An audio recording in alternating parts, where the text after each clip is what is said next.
stadium lights, the flipping buzz before halftime. My heart racing like it's 4th and 5 on a Midwest Saturday night. Welcome back to the latest episode of Mizzou Storytellers. And producer Steve, it's a season of change here at Mizzou Athletics. Season change. This is season 2. We can call it. We Season probably 2, can. So I don't know. there is some We'll see. transitions in athletics, and they've impacted the podcast. Nikki Berry, our fine co-host, no longer with us. No, she's with us, just not. Yeah, She's not working with us. she's There not you working with us. She is still alive. I know where she is, but it's we haven't lost her. We've just lost her services on the podcast. So what we're gonna do is, I think for the rest of the summer, this is kind of my idea in progress, is to have a guest co-host for the rest of the summer. Have our guests in, so it's like double guests, and maybe like rotating door. I don't know. I'm kind of thinking like what Jimmy Kimmel does when he goes on vacation. He has like a guest host. Has a celebrity friends come in and host. Yeah. So today's celebrity friend is our assistant. I got to get your title right, Yeah. Brock. Director of Digital Marketing and Communications. Yep. Brock Webb. And Yep. Brock has been a huge asset to us in Mizzou Athletics. You came on board shortly before I did. Yep. Last summer. You may not know Brock's name, but if you are a Mizzou fan, donor, season ticket holder, he knows you because he's emailing you every day, many times a day. Bought a T-shirt in the last 5 years, There been to you a go. baseball game, any of that. You're all in the bucket. He knows your name, he knows your address, he knows your email, he knows everything When there you is. think they are listening, it's actually Brock. It's actually me. But Brock is he's a diehard Mizzou fan. Yep. I think if there's anybody in our building who has like an untapped passion and joy to walk in the building and work for Mizzou, it's this guy. So I thought, who better to have on? And you're going to find out in today's episode, hopefully, another connection. Yeah.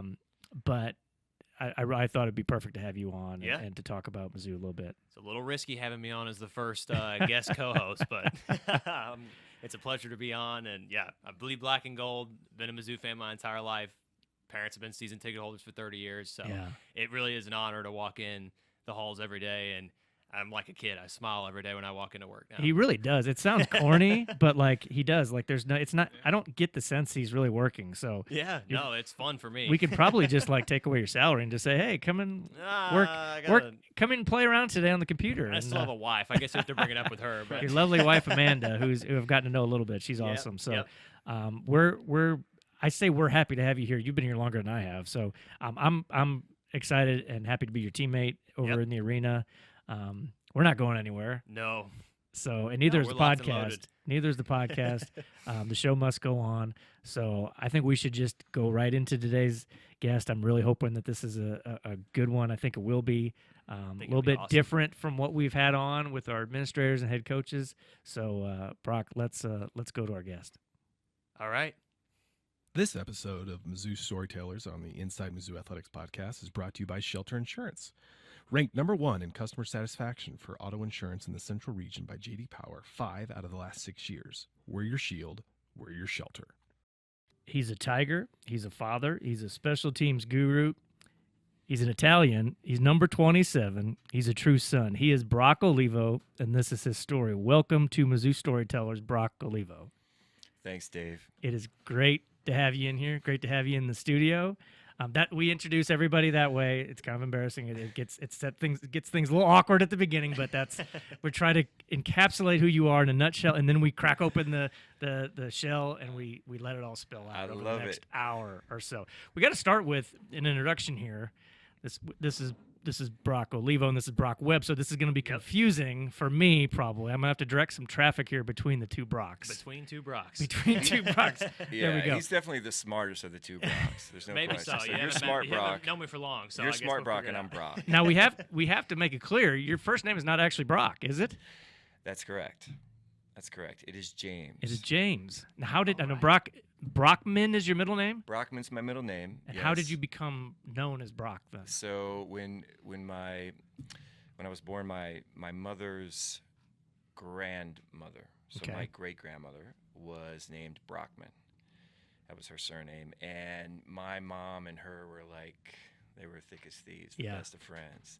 She basically raised my mom, and so she wanted to name me after her.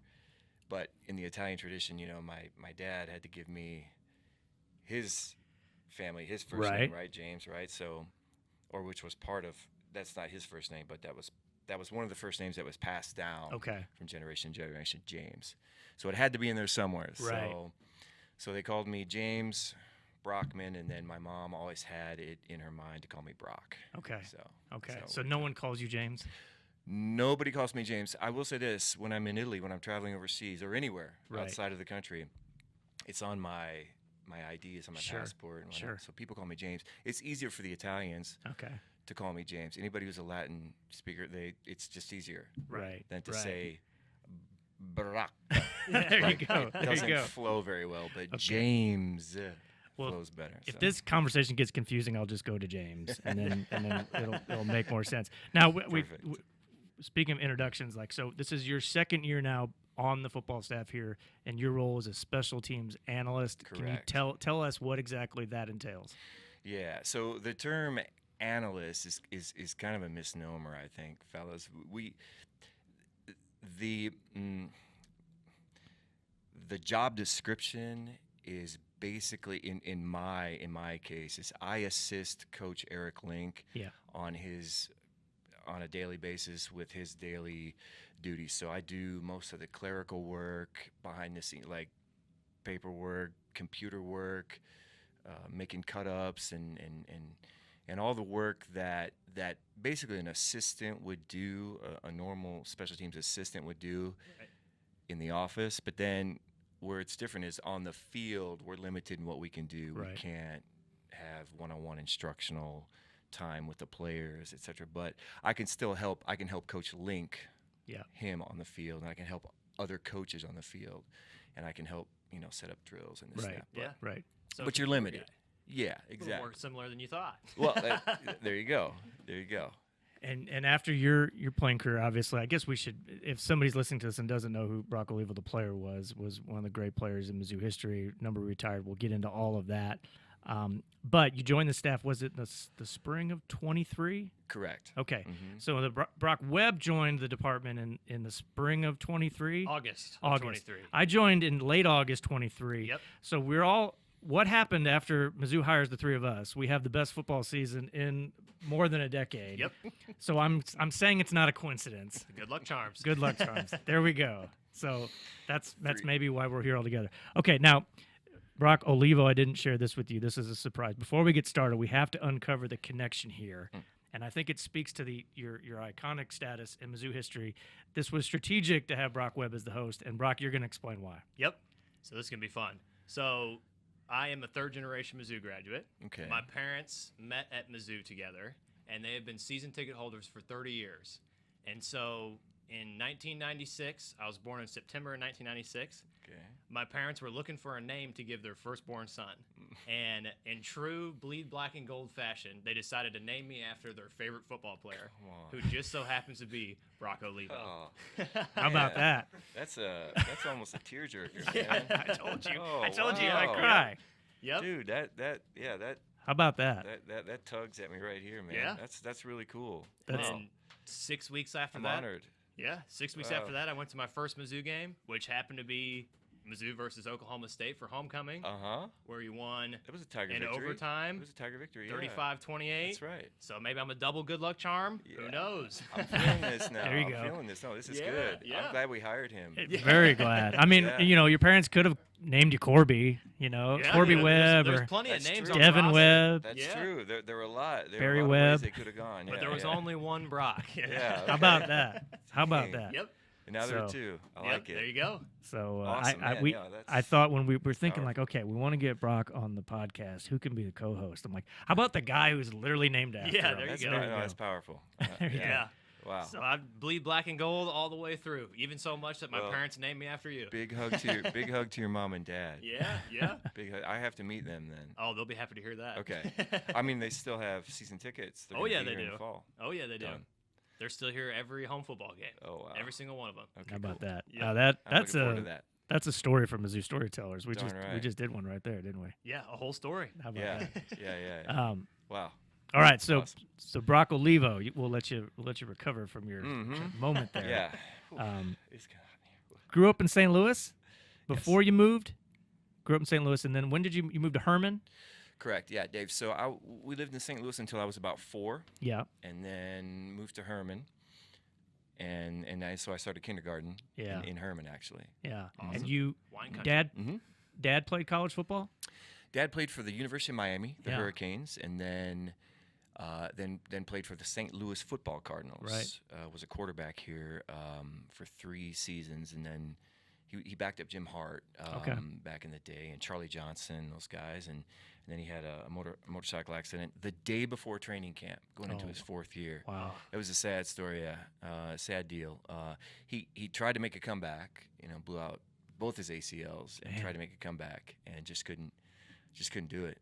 Couldn't pass physical actually, and so that was the end of his pro career. But that's how we ended up in St. Louis. Okay. Literally, because my dad's from Western PA, from Pittsburgh, went to Miami and then came to St. Louis, and that's how we ended up here. And then he got into coaching, and then he a got in- teacher. Correct, yeah. So he got into coaching, high school, Yeah. and Coach had a 30-plus year career as a coach and teacher. Mm-hmm. Awesome. And how did Yep. you? Obviously, you played football growing up, but were there other sports, or did you focus solely on football? Oh man, yeah. Those who know me and know my feeble attempts to play other sports would get a chuckle out of this. Yeah, I was basically a football kid. That's all I wanted to do. Now, did I play other sports? Yeah. Yes, I did, but I fouled out of basketball. Like immediately, like if they had a guy that you needed to lock down and shut down, they Right. just put me on him until I eventually fouled out. But he wouldn't get the ball for like the first half. But then, of course, I was out. Baseball, couldn't hit it to save my life. I liked the whole base running thing, the Yeah. physicality of the base running thing, but I was just so locked into football. Yeah. That's all I wanted to do. Yeah.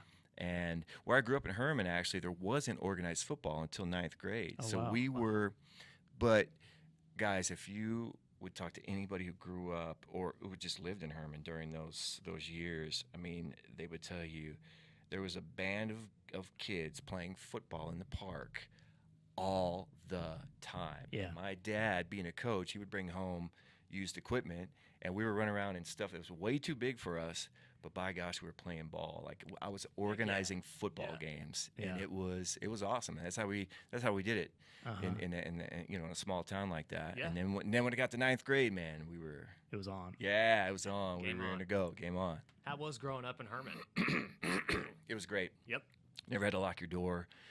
You were outside all the time, riding bikes and organizing stuff like playing ball or whatever kind of games you wanted to play. Was easy because everyone lived a stone's throw away from each other. Right.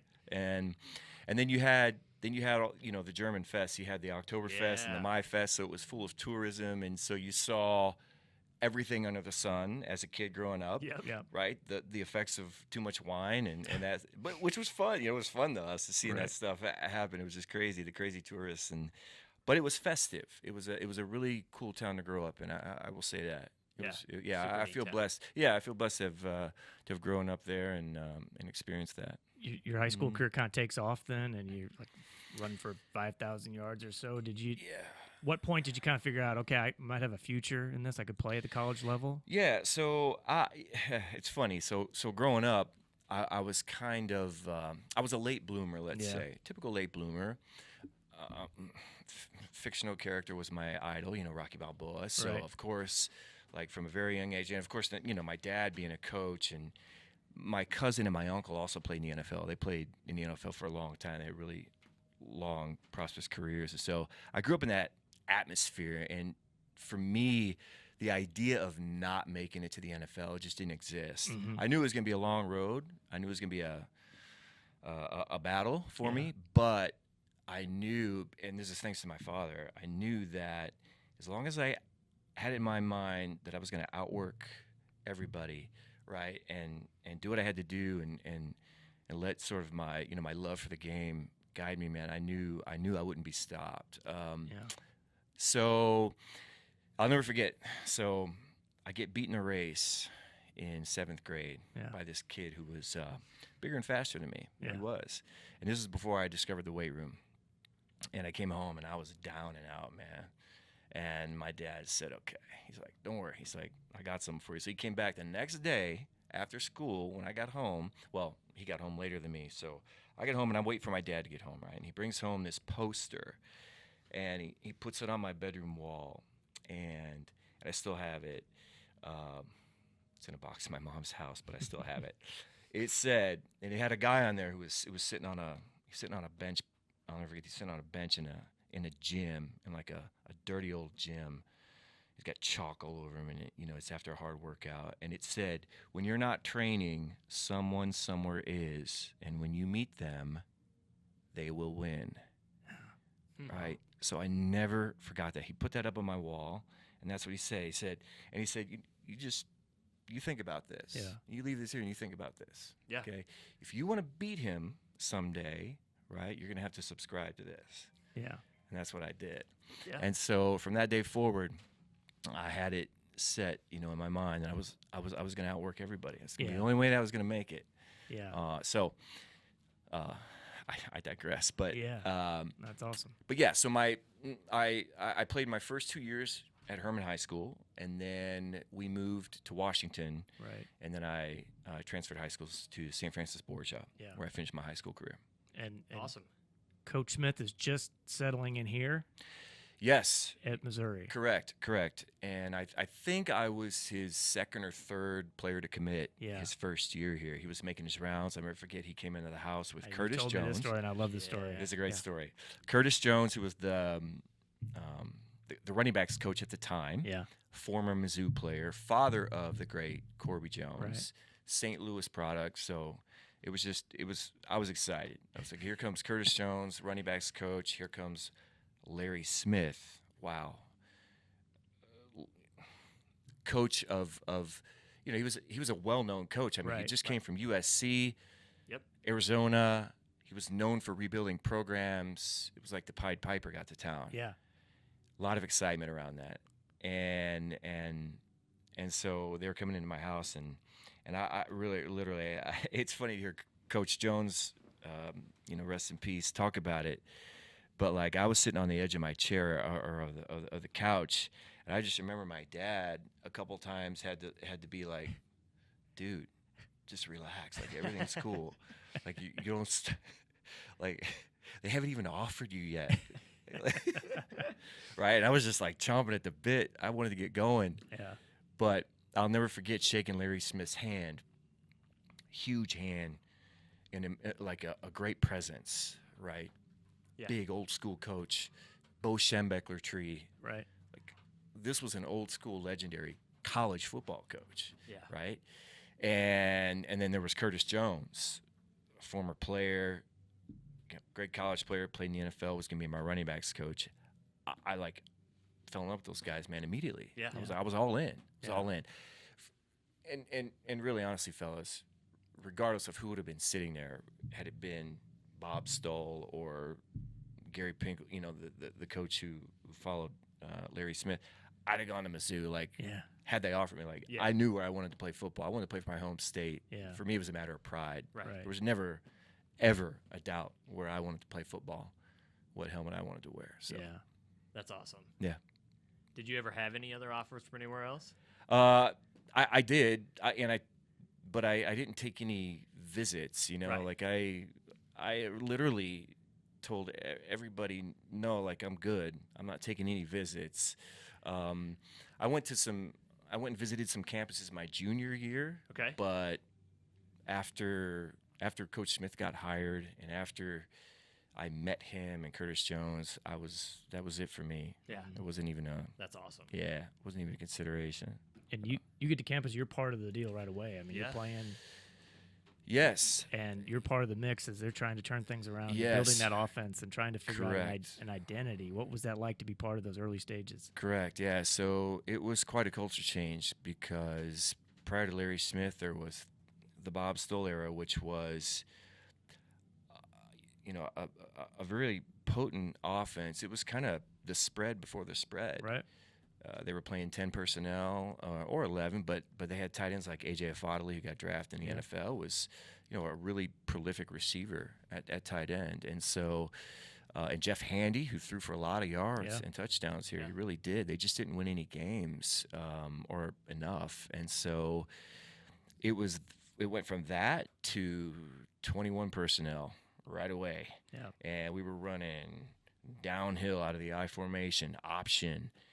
And so it was a culture shock for a lot of the guys who were holdovers from the Stull era. Yeah. So what Larry did was he started recruiting, the old linemen who would fit the profile of the gap scheme,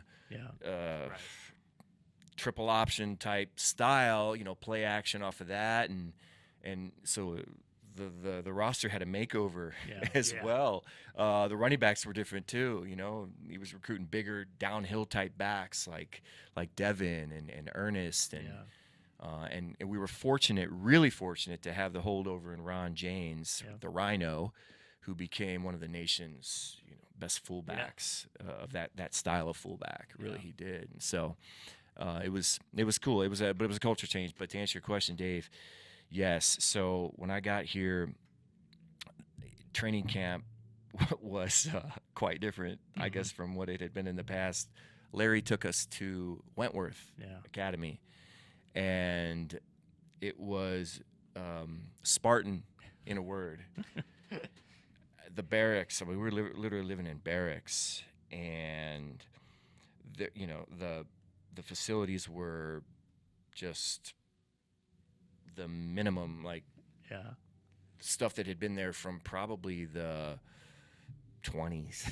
Wow. I mean, it was old, guys. Yeah. I think it's shut down now. Yeah. I think it's So it was a wake up call for everybody. But what he was doing is he was testing us, right? He had to test us to see what we were made of, and so it was a great eye opener for a lot of guys. Some guys made it, some guys didn't. Yeah. I ended up coming out of that training camp higher on the depth chart than I should have been at the time, simply because I made it through camp. Yeah. Like, I survived. Wow. Yeah. Most of the running backs that year ended up going down with injuries in training camp. Really, honestly, that's how it happened. And I even got somewhere in the mix there. I got switched to safety. Oh, really? Yes. Yes, I was going to play safety, and I remember I had a couple practices at safety. I was playing for John Hoke, right? And then the running backs went down, and I'll never forget. Coach came to my dorm one night, and he said, "Hey," he's like, "Brock, I need you to go back to running back tomorrow, because I don't have any bodies." Yeah. I said, "All right, no worries." Wow, what could have been? Right. I mean, it'd been a good safety, I bet. I think so too. I think I'd have been a better safety than a running back, no question. Well, I mean, you did okay. Yeah. I remember the time, the stories about the fitness, the diet. I mean, you took it to another level here, and that's just because. And I think now it reminds me that poster is probably in the back of your head all the time. All the time.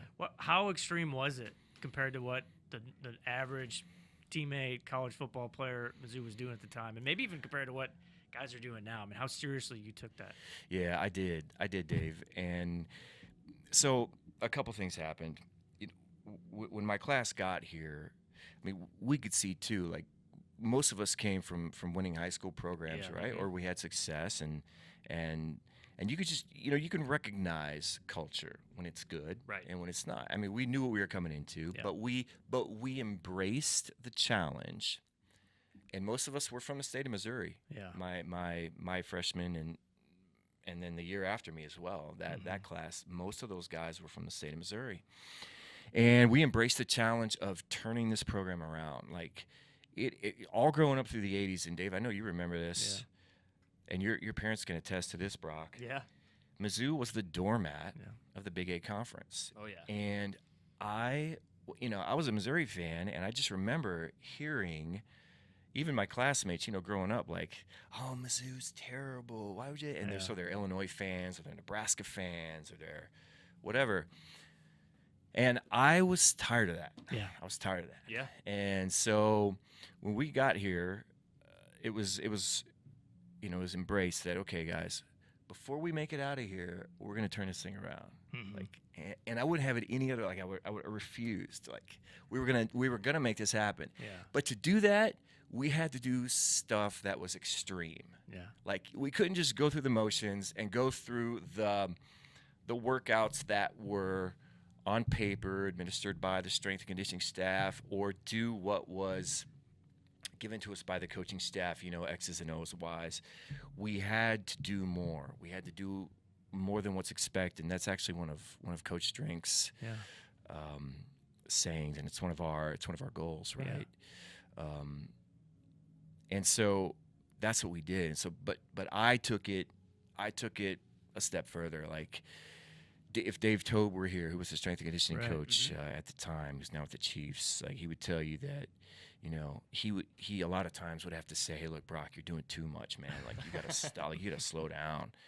But that's what had to be done to set like a standard, to send a message, and eventually, guys started seeing that. It started to become contagious, right? Yeah. It started spreading. So I would try to recruit guys to work out with me, right? These extra sessions. Like I found a hill over on East Campus that was really steep. And, Walter Payton had a hill. Jerry Rice had a hill. I was going to find a hill then. Darn right. So found a hill. And I showed it to the strength staff, and they fell in love with it too. And so that became part of our summer conditioning. In fact, in June and July, that became part of it. And that was what was building our edge in that era. Yeah. And so that started doing, extra runs after, the organized team workouts. I'd grab guys and we'd go, and I'd get Rhino and the boys, and we'd go and we'd do extra speed work at night. We do extra weight workouts on the weekend. We go to the stadium and run the stadiums. Yeah. We go to Hearns and run the Hearns during winter, like when it was, Yeah. inclement weather outside. So we're always doing more. And then the nutrition thing. You were pretty fanatical about. I was fanatical about that because, and obviously Dave Tobe helped me with that, but also my cousin, who was playing in the NFL currently at that time, helped me with that stuff. And so, I kind of brought that to the forefront of like my teammates, like, hey fellas, like this has got to be part of what we do. It's not just the weight work, but like if we're not eating well, what we do in the weight room is not gonna translate. So like we got to be complete. So we would challenge Tobe like to find us resources, and he would do that. He was awesome about that. And so we picked that up, and I know Coach Smith also mandated that the training table, the quality of the training table be improved as well. And so there were just incremental steps along the way that were made, necessary, these little improvements by the staff, and then us like asking for more all the time, like challenging them, like let's go. And then, me rallying guys, and then other guys rallying guys, and it just became contagious. And then by the time we were juniors, right, then we'd kind of set a new standard. And then, okay, so that was the standard that was met. And then, we ended up winning more games than have been won in a long time. My junior year, still hadn't gone to a bowl game, but then we knew going into what was my senior year, the 97 season, that, okay, it's now or never, man. Like it has to be done now. It had to be done too for Coach Smith. Like the clock was ticking. Like, okay, let's go. The athletic administration had, they had invested, and we had all invested, and there was no way that we were going to come out of that season without being a winner. And so that's what happened, guys. But I took it to another level, and I was extreme, and I probably overtrained. I did, looking back in hindsight, but it was contagious. And then being a starter on offense, but also being a starter on all the special teams, that was contagious as well. Because what that did was that got other guys around me, like starters on defense and offense, to say, okay, wait, if he can do it, I can do it too. And then so what does that translate to? Our best 11 being on the field. At all times. In all three phases. So that helped us because, guys, I mean, on paper, we weren't obviously the most talented team, right? On a week in and week out basis, but we beat teams we shouldn't have beating because we were tough. We were Yeah. freaking tough. Yeah. And Larry, Larry set the tone there, but our guys bought in, and we just outworked you, man. Yeah. We out-toughed you, outplayed you, Awesome. and Corby was dynamite. Devin was dynamite.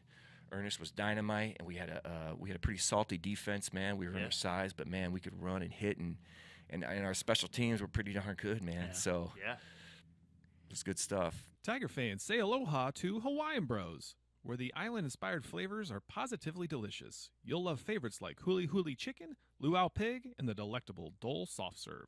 Hawaiian Bros, just south of campus on Grindstone Parkway, or order at hawaiianbros.com. So we had Corby on back at the spring game, and I promised. I told Nikki at the time, I'm like, do not ask him about a certain game in '97. So we're not going to ask you about a certain game in '97. Yeah, the second. So game, that's yeah, probably- we're not even going to that's go probably- there. yeah. But I want to ask you, and I was talking to Bob Brendel today about this. Back-to-back road wins at Oklahoma State and Colorado. Not going to ask about the games. What were those flights home like? Because you get the fifth, you beat number 5 Oklahoma State in Right. overtime, and then the Colorado win, you clinch bowl eligibility for the first time in a decade and a half. Yeah. What were those flights like home, and what you can share? I'll bet it gives me it gives me goosebumps, man. Like when we came home, the one I remember the most was post game. I remember in the locker room after Oklahoma State, because we just knocked off a giant, on the national stage and over in Right. double or triple overtime, whatever it was, and that was huge. But I remember the flight home from Colorado, Yeah, and it's it's emotional, man, because you growing up here in Missouri, man, it was always it's kind of a joke, oh, Mizzou football. oh yeah, Yeah. And then to be a part of that turnaround, it was tangible, like you could touch it. Like we were coming home on the flight, and as we're approaching, we're looking out the window, and what you could see were fans lined up along the the fence, yeah. the tarmac. It was a small airport, right? So you could see that stuff at Columbia Regional, and we were like, whoa, this is new for us. If you're a Nebraska, or if you're a K-State, or a Colorado Right. in that era, or Texas, you're used to that stuff. Yeah. For us, we had never tasted that, and so I get emotional about it because it meant so much to us. You know what I mean? Yeah. And to the state, I think. And so it was awesome. I'll never forget that, looking out and seeing those fans there, and then getting off, boarding the plane and hearing them, the fight song, and Yep. holy cow, guys, we did it. Yeah. Yeah. Yeah. Crazy. Certain Anyway. Yeah. I mean, you don't take those things for granted. You No. don't, man. You don't. That's And awesome. I don't reflect on it very, very often, just because it's our nature in football. We move on, Yeah. you move on. You move on to the next one. You move on to the next one. But I appreciate you guys giving me a chance to reflect on this stuff, because as you can see, there's some pent up emotions, Yeah. man, that come out when you Yeah. reflect on those moments. And it's a shame that you can't get together as much as you'd like to Right. get together with that group of people, Right. because you guys know how it is, with attrition and just the nature of the game.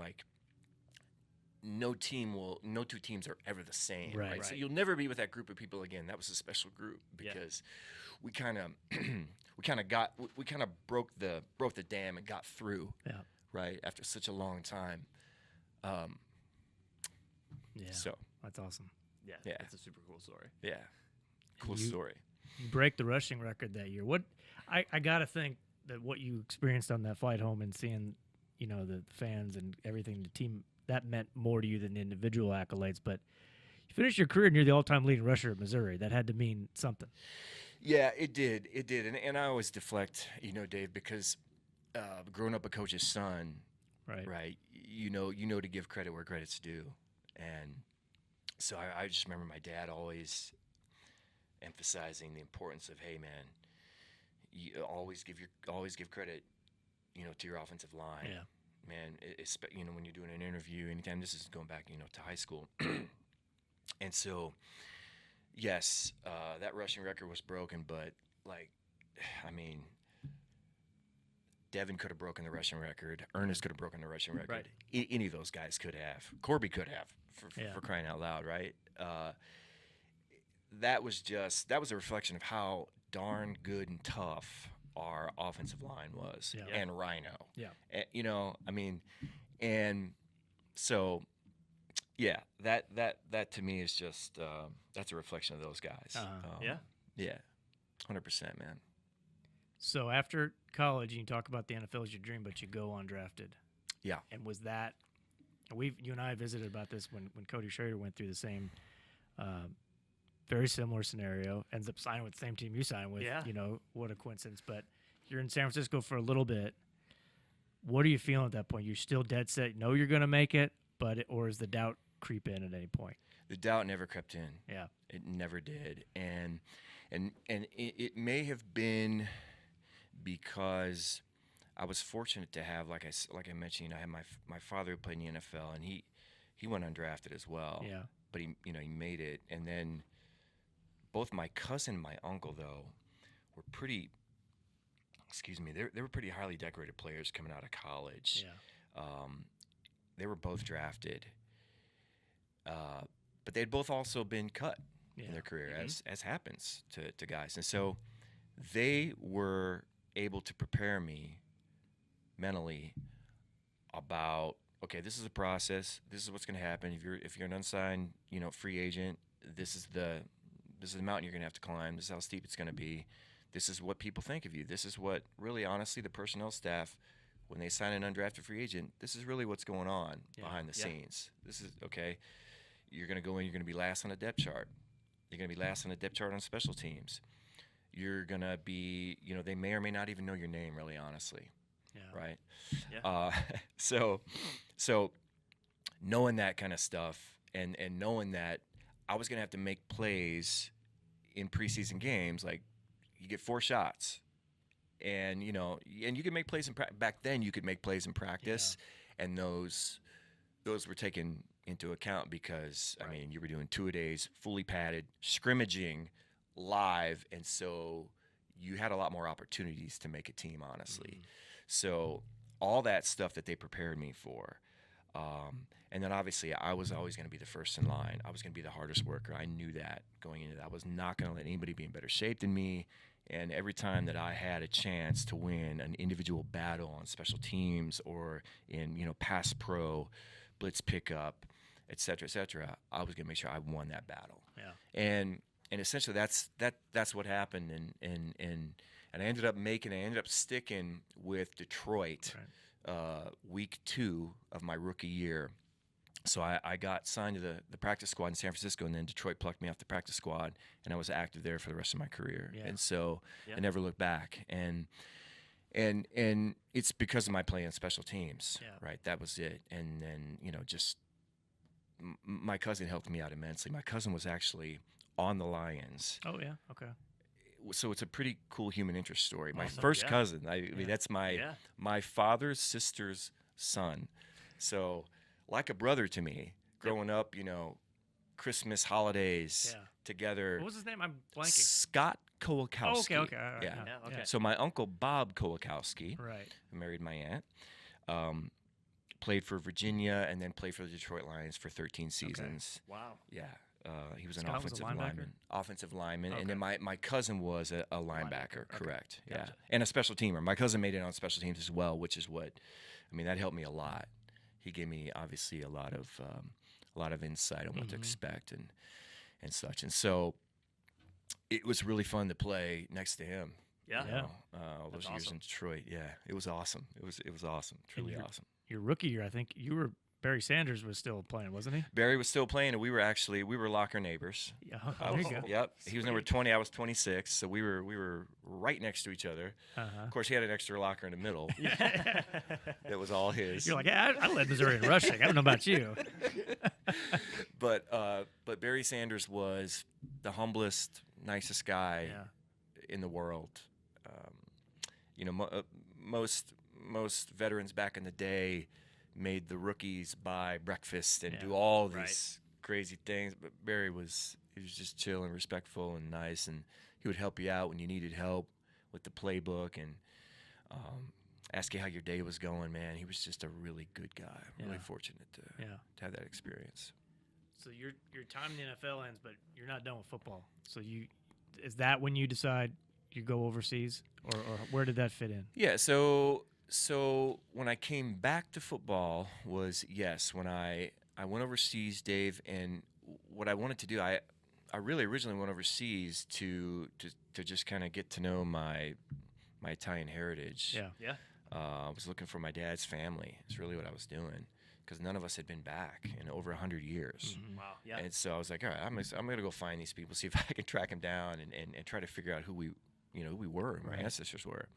And so, in doing that, one of my Italian professors here on campus at the University of Missouri said, "Hey, man," because I told him I was going, Right. and he said, "Hey, look," he's like, American football exists over there, right?" And I was like, no, I had no idea, obviously. He's like, well, I bet if you looked it up. And so I was online and messing around. And so I contacted a couple teams. I said, hey, guys, would you be interested in having somebody come and just be kind of like a guest coach? I could, or a consult, like I could do whatever. Yeah. I don't know what you guys have available, or if you even hire people from outside of the country, but Yeah. I'm going to be there for a while. I planned on being there for a while. I don't know if you could use my services. Mm-hmm. A whole bunch, like the entire league obviously responded, because I wrote every one of the team's general managers. Yep. Like, yes, come. Well, I ended up going to the team in Rome, and the guy who responded to me is one of my best friends to this day still. Wow, that's I awesome. just had dinner with him a couple weeks ago in Italy, and he's a great guy, and so like family now. And I ended up going. I was going to coach originally. I ended up actually even playing. Yeah. Right. And so it was the time of my life. And so I had been out of football for 3 years at that time. Yeah. Because I wanted to, try some different stuff when I retired as a player. Mm-hmm. I was outside of football. And I did that, and I experienced that. And I was like, okay, now I'm bit by the football bug again. I know this is what I want to do. Yep. So I come back and to the States, and I kind of reflect on where I'm going to go with that. And sure enough, the head coaching position for the Italian national team opens up, and then together with that, the special teams / offensive coordinator position for this team in Rome, who I played for, was open as well. Mm-hmm. And so I hadn't had any coaching experience Yeah. prior to that. So I was like, you know what? I'm going to go. So I went there and cut my teeth in Italy doing it, and for 2 years. Yeah. And at that point, after that point, I was like, okay, I know this is what I want to do, but obviously I have to be challenged, and I have to learn more, and I have to. So I have to get. I need to get with the right people. Right. And so this is a great story, guys. This just tells you the importance of staying in touch with people, and also being Italian helped. When I was working at the National Italian American Foundation, which is what I did right when I retired from the NFL, which is a 501c3 that's in D.C., I met one of the members of the board is a guy named Joe Moglia, who that name some people might recognize from Coastal Carolina fame. But prior to Coastal Carolina, he worked on Wall Street, had a very illustrious Wall Street career, and then became the CEO and the chairman of the board for TD Ameritrade. Yeah. And so he had this long, successful business career. But prior to that, few people know he was a football coach. He was a high school and then like an FCS level football coach. So he wanted to get back into football. And Joe and I had met while I was working at the National Italian American Foundation in D.C. And we'd exchanged a couple emails along the way as well. And he said, listen, he's like, if I ever get into coaching again, because, he found out about my NFL career and my college career and this and that. He's like, I'm going to look you up. And so, you say those things. But sure enough, he gets the head coaching job at the UFL, the United Football League, which was a spring league that I think survived maybe 3 or 4 years. But there was a franchise in Omaha which is where TD Ameritrade was headquartered. There you go. Yeah. Yeah. So Joe had done, for lack of better terms, kind of an internship under Bo Pelini at Nebraska, Okay. I remember. right, to kind of get his feet wet again. Uh-huh. And then he took the job as the head coach of the Omaha Nighthawks. And when that happened, he contacted me and said, hey, I got this head coaching gig. He's like, I'm going to let you interview for the running backs position and in some capacity on special teams. Yeah. Right? Yeah. So I interviewed with the OC that he get hired, and I interviewed with the special teams guy, and I got the job, and I was on my way to Omaha. Wow. And Awesome. that's what began my career, my coaching. It actually began in Italy, but like my Right. stateside coaching career, my real coaching, I guess, acumen Yeah. began then. And then from Omaha, he took me to Coastal Carolina with him, Mhm. and then got a call from the Kansas City Chiefs, and then everything Yeah. else happened. Yeah. Yeah. I gotta ask, and I've enough time has passed, and you and I have talked about this before. When they get you to run for Congress, and I know how you feel about it, Yeah. and you said later, and it was 2008, I think, Mm-hmm. and you Correct. said, and I remember you telling me, I wish I would have been doing this for my own reasons and not reasons I was kind of pushed into doing. What years later? And obviously you found your calling is coaching, but what was your takeaway from that experience? What did you learn from that? Right. So the first lesson I learned was don't bite off more than you can chew. Yeah. Right. I was clearly not prepared to do that. It was sort of a romantic sort of idea, I think, for a lot of people, just simply because of a little bit of name recognition. Right. And Yeah. that was it. And because really at the time the Democratic Party was rejuvenated, right? I mean, Yeah. Barack Obama was, this youthful, energetic, Right. Yep. and then the Republican Party was like, oh my God, now what? So Right. there's like scrambling for young, jovial, people Right. to get out there and throw in front of the camera. So the people who approached me about it Yeah. were kind of had that in mind. Like, let's Mhm. just get some fresh young faces out there. Right. And really, they could have chosen a lot better. In hindsight, I'm sure they're kicking themselves because I was clearly Yeah. not ready for that. I will say this: it was a valuable experience for me. It really was. I was obviously learning on the fly. Yeah. And being coached up, and God bless their hearts, all the my staff, who were trying to get me coached up and on policy and campaigning in general and fundraising and all the things that go on behind Yeah. the scenes, to run a successful political campaign.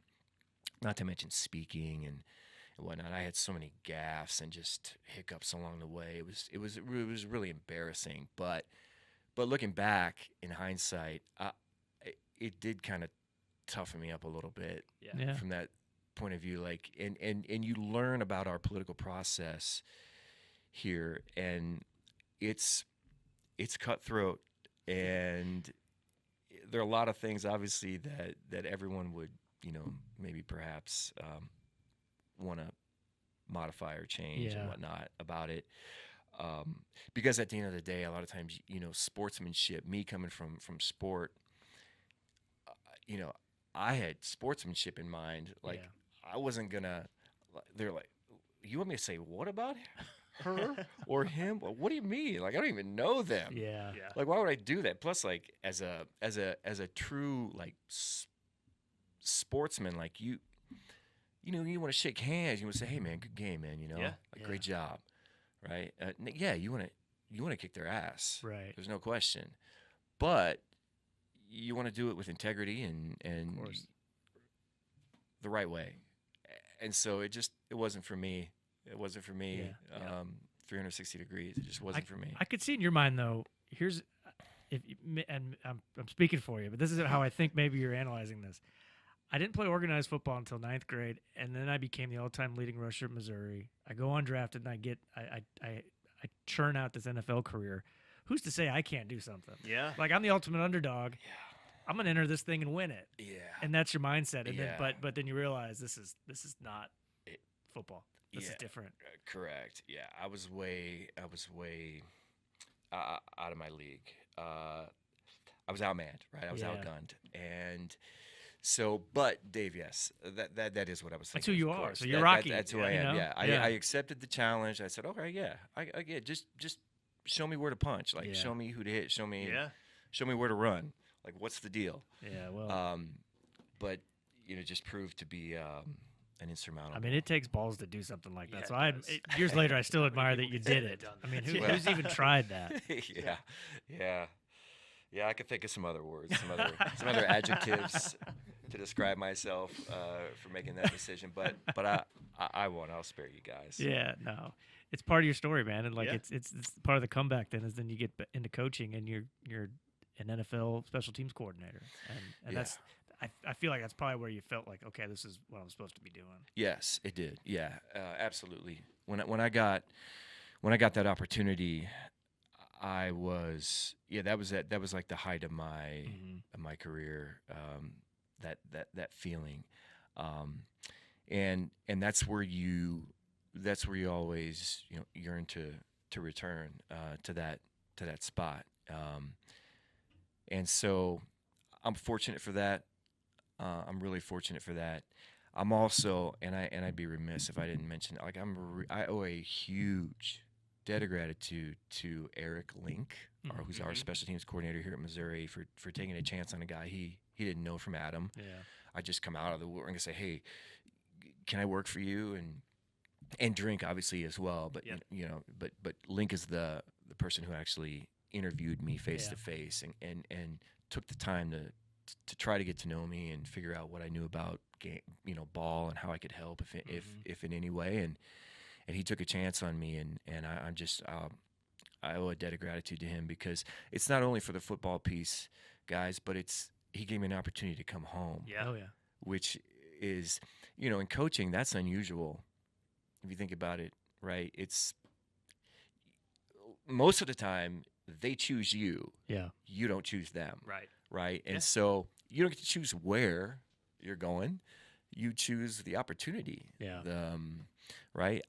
I was fortunate that an opportunity had opened up here when I was ready to, Yeah. when I was available.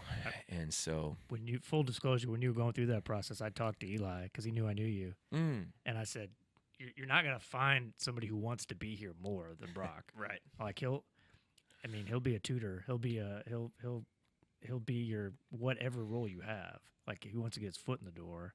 Like, nobody appreciated being here more when he was here, and I gotta think nobody's gonna appreciate being here more if you bring him back. yeah. Yeah. Well, I appreciate that, Dave. Yeah. Yeah. Well said, man. Yeah, I couldn't said it any better myself.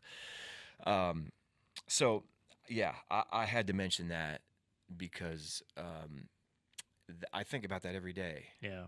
I'm just really fortunate and thankful for that. So, Yeah. Did the players ever make the connection of your name being on the wall? Like, in They do. Yeah, they do. They do. And of course, I always deflect, but Yeah. I say I wrote it up there with a Sharpie, that kind of stuff. Which, yeah, that, and I try to use that as an opportunity to say, guys, I was surrounded by a really good, tough team, right? We were tough dudes who loved Mizzou, Yeah. Yeah. and just like that team last year. Yeah. It was a group of tough dudes who loved Mizzou, and they bought into what Drink was saying, Right. and preaching and coaching and teaching, and it was really cool to see. Yeah. I'm really proud. Yeah. This episode of Mizzou Storytellers on the Inside Mizzou Athletics podcast is brought to you by Sophia's and Addison's Restaurants. Sophia's and Addison's Restaurants are great local spots to visit before or after all Mizzou home games. Addison's has 2 locations in Southwest and downtown Columbia and features over 20 beers on tap, including local brewers and, of course, their famous Nachos Bianco. So remember, before or after the game, stop by Addison's. Speaking of last year, one of my favorite memories of last football season, I wrote about this. K-State game. Yeah.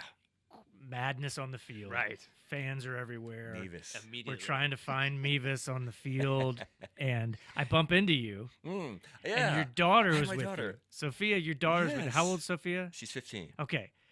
You introduced me to her, and then proceed to introduce me to her, and did the entire thing in Italian. As all these fans are around us, streaming onto the field, here we are, and I'm like, "What do we do? This is surreal." And Yeah. we're just having this. I mean, I wasn't speaking the Italian; it was you two, and you were telling her that I was a writer, and Yeah. it was awesome. It was like perfect moment. I was like, you need to go celebrate. Like, Yeah. quit talking to me. I'm Yeah, trying to but- find Mevis. Yeah, but you're Dave Matter, man. Dave Matter. It was so cool because I don't know if she just found you. Then I found my kids. They were on the Dave, field, and it yep. was like these are the moments that you take a snapshot with your mind. Yes. You Right. say because Just you never know if this will happen. Thank you. Exactly. I'm Yeah. down on the field. My daughter's up in the stands, supposedly with Grandpa. Yeah. Right.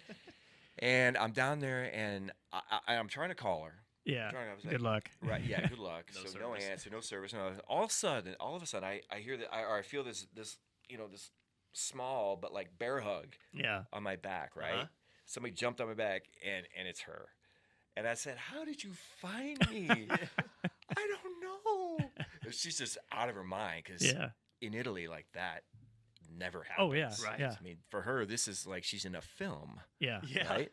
And so and I'll never forget this, guys. Before we saw you, Dave, I took her to the 50-yard line. We made our way to the 50-yard line. Yeah. I said, "Sweetheart," I said, "press pause. Like Yeah. just press pause. This is a moment. Yeah. Yeah. This is a moment." And then we did a selfie video, Oh, so we nice. have that moment, and it's pandemonium, right? around Yeah. you. And then we made our way to we found you, Yeah. and I explained the importance of you, man, and how Whatever. important you are. No, but it's true, like guys, like everybody who you have, you come in contact with, right? Yeah. Throughout your career has an important place. And it just so happened that his last name is Matter. Yep. He does matter, man. Like he's a piece of it. Like he was there during that transition.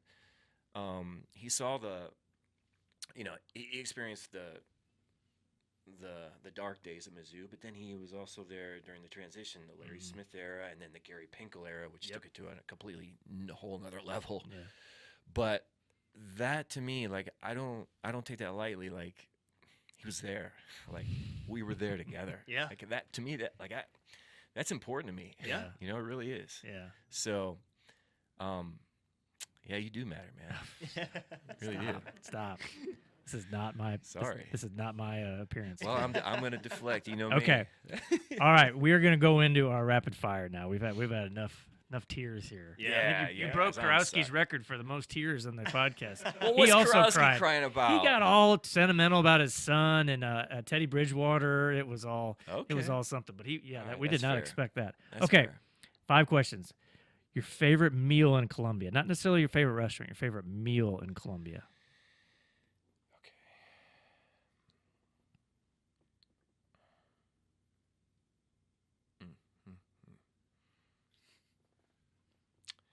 I got to be careful with this one. I know everybody says that. Everybody says that. It's okay.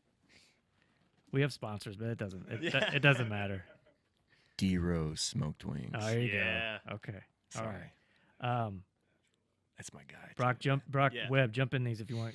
Ask some of these. Pick 3 Mizzou teammates to add to the 2024 team.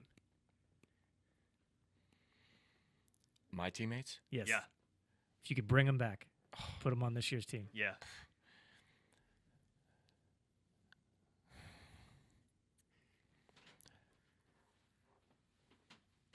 Corby, Brady won't like that. Devin. Corby, Devin, and Rhino, man. There you go. I mean, those are my guys. Like, yeah. God, I only get 3. Just 3. Just 3. Just 3. Now, that wasn't because I want them to take the position Okay. of the current players You in just their wanna hang around them. position. Yeah. Yeah. I just like they can coach with me. Okay. There you go. There you go. I just miss my brothers, man. Yeah. Larry Smith and Eli Drinkwitz. What's one thing they have in common, besides their job? but the way they go about their job. The way they go about their job, Very different people. very different But- people. Yeah. Yes. Their players would stop at nothing to satisfy them. And I'll rephrase that. Their players don't want to disappoint them. Yeah. There you go. I Yeah. can see that. That's good. I can see it. Go Brock. All right. Best And cup of- and sorry guys. You're good. That spawns from love, by the Yeah. way. Yeah, Yeah. absolutely it does. Yeah. Absolutely it does. All right. Best cup of coffee in Columbia is where? You're a coffee guy now. Yeah. I am guys, and I take this very seriously. Yeah. I would say my house. Oh, okay. Oh, So okay. what's the secret? Yeah. I mean, are The you secret bringing this is from Italy? yeah. Okay. Yeah. The secret is a Bialetti mocha with, for me, I'm an Illy guy. Illy is a brand of espresso, Uh-huh. or a lot of people know Lavazza and Right. Kimbo. Lavazza is pretty popular now here, but like Illy coffee, Bialetti mocha, and that's it. There you go. That's How many a it. day? On the stovetop. How On mu- the stovetop. How many a day? Oh, gosh. If I don't come to work, if it's like an off day Yeah. and I'm home, I'll rip 6 or 7 of those bad Wow. boys a day. Dang. Yeah. Yeah. Then you're running Brock's Hill all day. That's yeah, right. there you Over go. by the vet school. Is that thing still there? No, guys. They built something on it. Didn't they? They built the vet school on it. Yeah. Yeah. Yep. They Yep. built it's not Figure. there. It's Go not figure. there. We should have made it like a national, a city park or something. All right, final question. Down 6, ball on the goal line. Who gets the carry? Brock Olivo, Corby Jones keeper, Devin, the late Ernest Blackwell, or Rhino? I got to go with Corby, man. Keeps Yeah. it. He Corby fakes keeps it, fakes yeah. it to you Yeah, or fakes fake- it yeah. to the Rhino. pitch, fake the pitch. Yeah. Fake the belly to Ernest, Yeah. right? Okay. Fake the belly to Ernest. Fake the pitch to Devin, Okay. right? And then foot in the ground.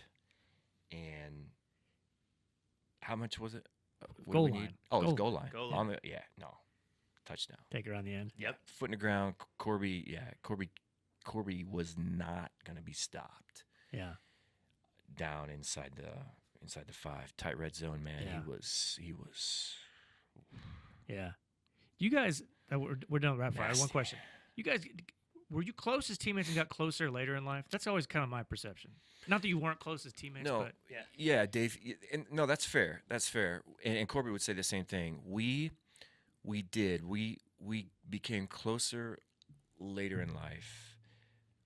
During our time at Mizzou, Rhino and I, and most of the O line, like that was like wherever I was, they were, and vice versa, like thick as thieves in the beginning. And then as time went on, like my junior year, Corby's sophomore year, Corby started playing more and started becoming more integrated just into, our lives, like in general, like then there was, and Devin too, like we all hung out regardless of where it was, who it was. We were always all together. Yeah. All of us. Like it was, and you could probably say that there was a little bit of sort of like offense and defense. It was clicky kind of like that maybe, which is natural. yeah. Yep. Which is natural. But as an offense, it wasn't just, the wideouts, the old line. Like we were all integrated and all like where you saw one, man, you saw all of us. And I think, Dave,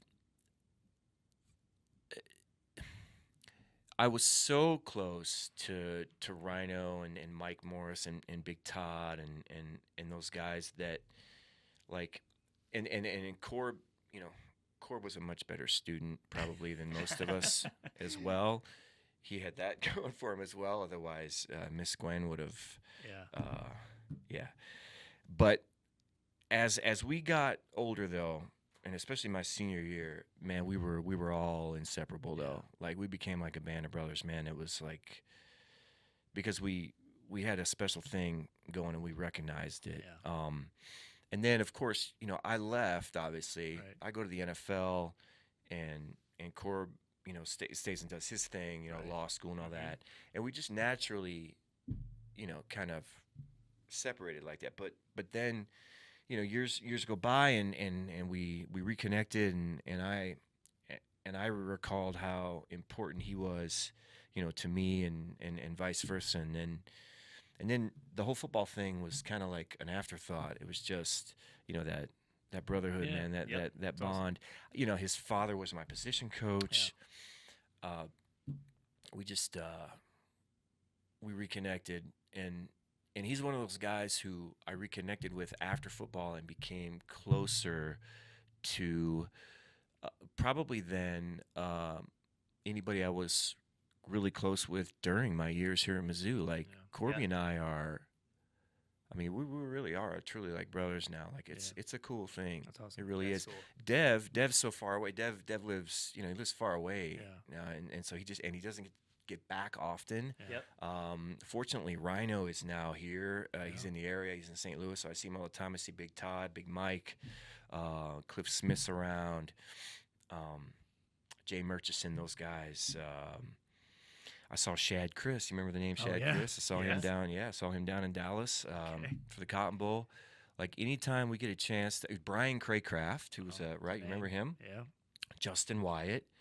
We get together every year, once a year.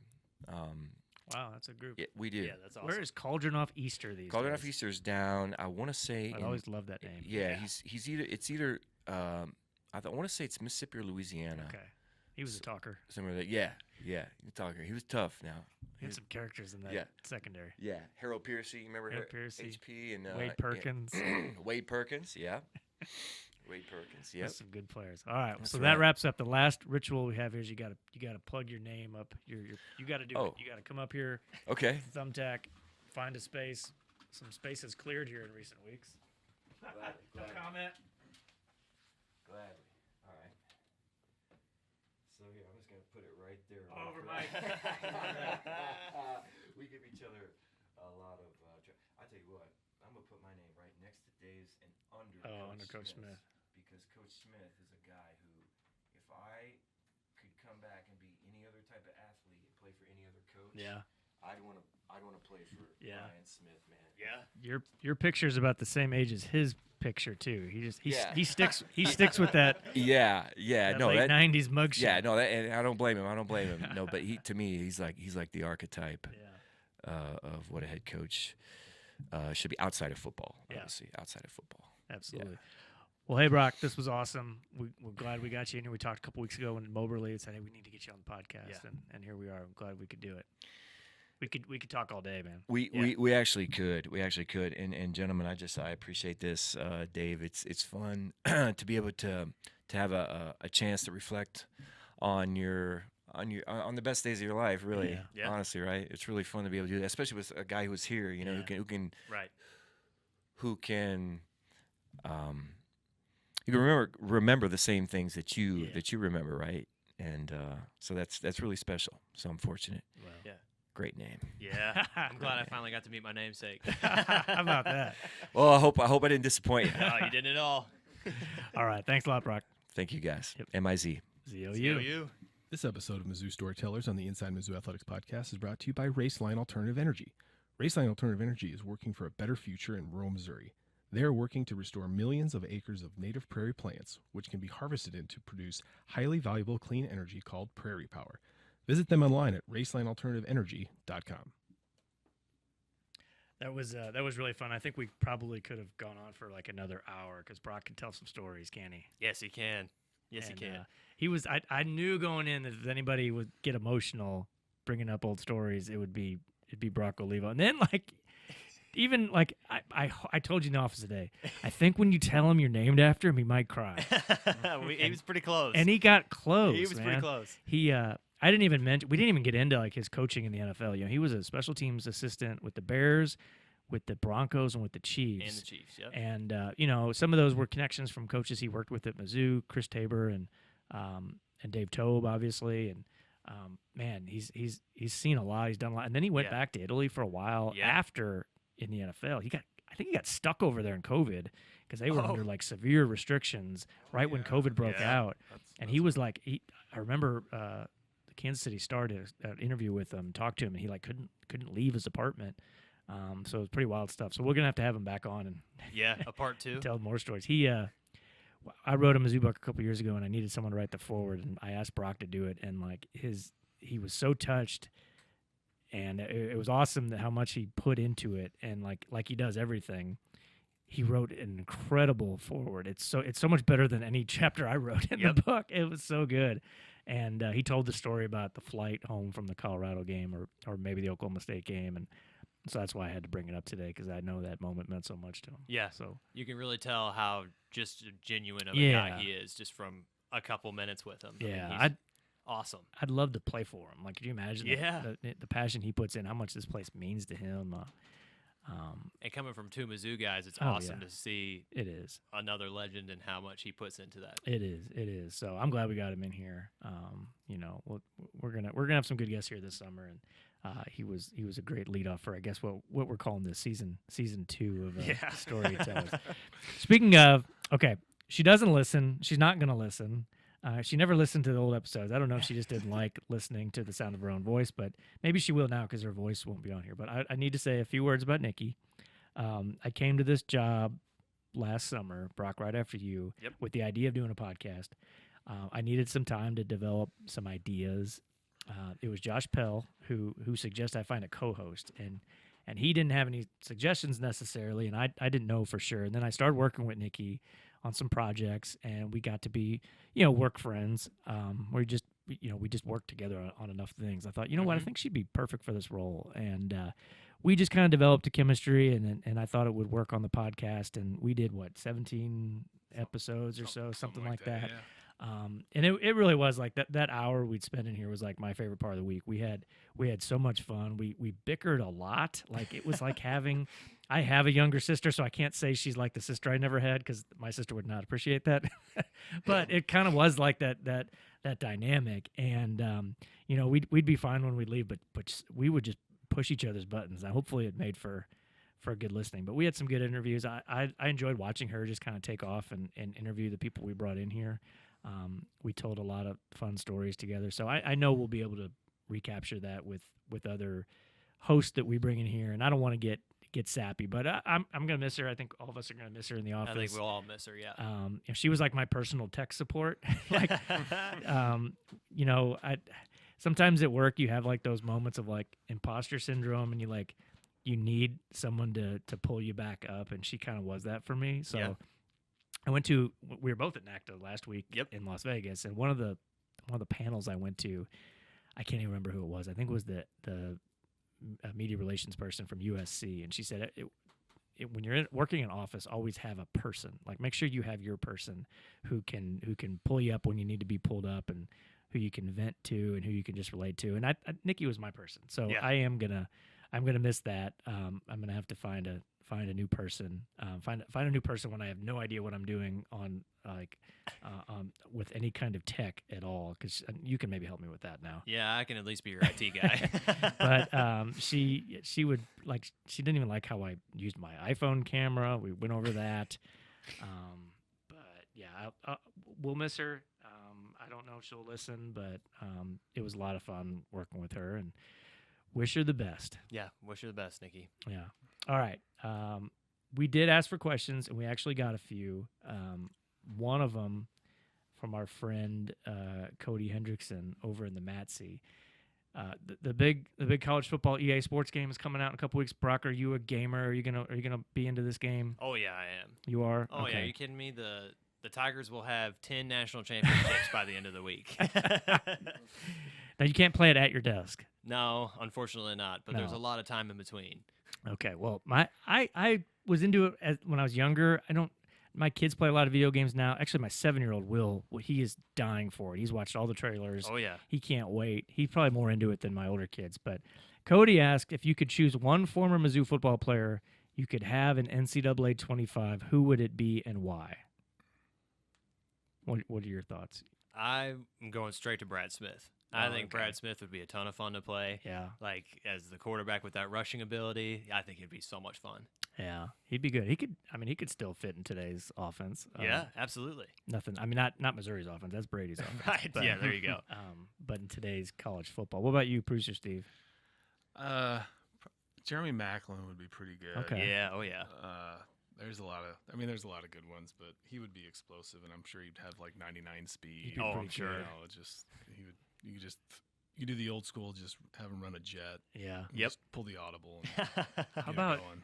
Justin Smith? Like just Thought about him, 270 too. pound Yeah. monster defensive end. Oh, who yeah. ran like a linebacker, and he was pretty good. How about our guest? How about Brock Olivo? Yeah, he'd be a lot of fun too. I don't know if he was around for I don't know if his career coincided with any of those video games, but like hard-nosed running back, didn't wear Yep. gloves. Nope. You know, just bare-handed the ball and ran it up the gut for like 4 yards a carry 25 times a game. The truck stick would work every time with him. Absolutely. Yeah. So there's some good options there. Yeah. I just hope the game's as easy as it used to be, because Madden is not as Yeah. easy as it Yeah. used to be. I don't have patience. If I want to play a game with my kids and if they're so much better than me, I'm like, this is not fun. Yeah.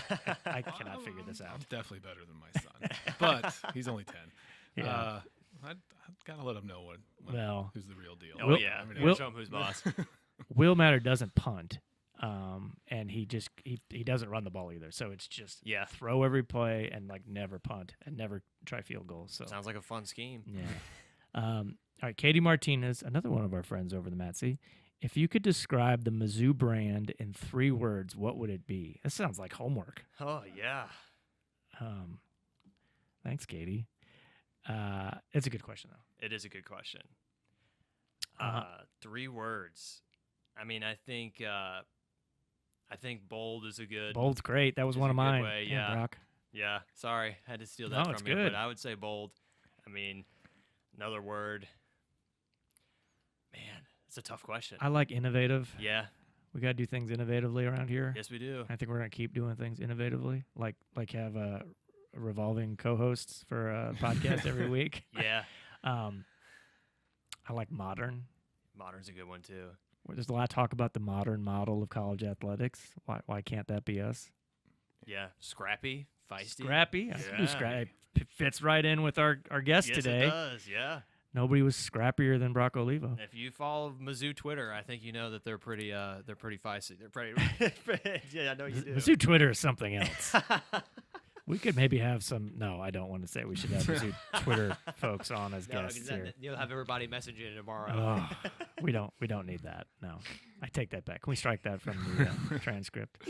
No, I like bold. I like modern. I like scrappy. Yeah. Yeah, that's good. Thank you, Katie. We I think she means for Mizzou athletics, but I think maybe that could fit in for a campus as For well. everything. Yeah. Yeah.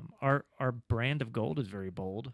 It is very bold. It is. It's changed quite a few times. It has. It's changed a little bit since that jersey over your shoulder there. Yep. Went from but yeah. old gold to gold. To Old gold to Yellow. what we to- have now. Yeah. I'm not sure what we call what we have now. Nike gold. I think that's what it is. Nike gold.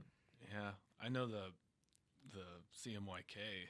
Oh and the yeah. hex and stuff Yep. like that. But yeah, it's good that it's unified too. So like the university gold and the athletic Yes. gold is I much agree. more, Yep. much more Yes. closer together and stuff like I that. like I remember it. when we put that all together. Some Yeah. people don't like it. They think it's too mustard yellow or banana yellow. I like it. It sets us apart. I like it. It's flashy. But it's good that everything is. Anybody can have just a University of Missouri shirt Yes. or a Mizzou Athletic shirt, and it's relatively Cohesive. the same Yes. Yep. gold and stuff like that. Cohesive. So it's identifiable, and we're not trying to figure out. Wait, Some is that fans, Mizzou? What is that? Yeah. Yeah. Some fans like that old gold. Old gold is to me is Vanderbilt and Purdue, Yeah. and we're different. I agree with that. We're bold and modern, We're bold and modern. just like yeah. our podcast. And feisty. All right. Okay, I've got to get to a little league game, and I know producer Steve has to get to a little league game. Season finale. We took Brock. We took you off the kickball field. I didn't even show up for the game. Coach is not going to be happy with me. Were you on Loretta's team? No, I was on the Massa team, which is the sales and marketing Oh. team. Well, I was supposed to be on Loretta's team. I hope we did okay without me. But I had other places. I'm to pretty be. sure they lost their first game. Oh, so. well, we I'm- were undefeated when I came off, so hopefully I come back to a championship, but we'll All see. right. Okay. Sounds good. All right. This was a lot of fun having both Brocks on. You guys start like Steve said, start your own podcast. Between two Brocks. Between Between two two Brocks. I would listen. I would subscribe. Speaking of subscribing, make sure you subscribe, you like, you comment, share with your friends. The podcast is back. We're not going anywhere. We're gonna keep going throughout the summer. I do have some vacation time coming up, but we'll be in here, and it's SEC Media Days is right around the corner. Yep. We'll be down in Dallas for that, and then football season will be here not too long. Not just football, volleyball, soccer, cross country. Our summer is going to go short or go It's quickly. Getting ready to kick back up already. Yeah. All right. Well, everyone has a beautiful story to tell as long as you ask the right questions. This is Mizzou Storytellers, I'm Brock Webb. and I'm Dave Matter. We'll see you next time.